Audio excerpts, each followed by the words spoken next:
let us pray that you and I will walk in God's favor. But favor doesn't mean that you and I are going to have a life without difficulties.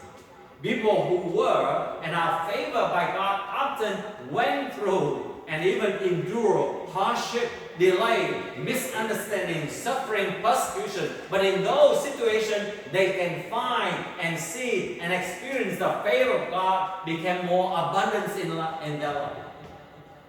Even Joseph was favored by God, but he was sold into slavery before he is going to put into the high leadership ranking position. Daniel was favored by God, but was carried into exile. Was put into the lion's den before he is highly promoted.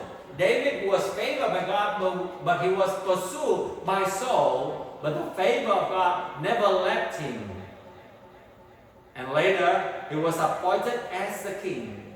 God's favor does not always remove all of the battle, but God's favor will open the opportunities in the tough time. God's favor open ways in the battle. God's favor will open solution in challenging relationship. God's favor open great moment in various situations.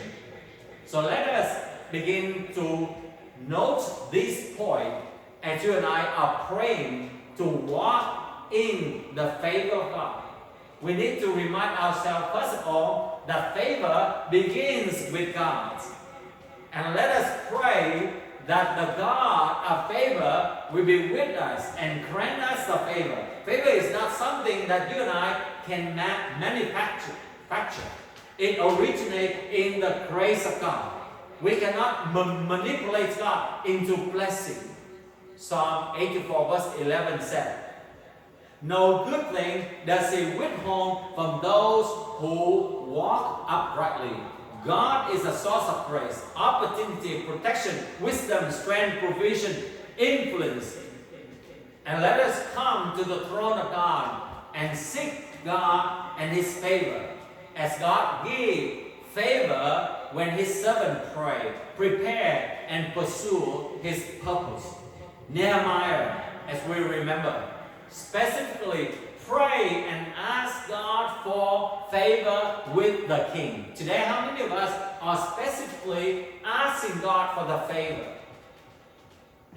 in our relationship, in our job, in our project, in our ministry, in our neighborhood, in our company, in our school, in our hospital, or everywhere that we go?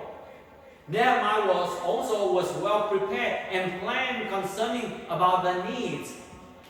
And when God opened the door for Nehemiah, providing permission, letters, protection, timber, authority, and manpower.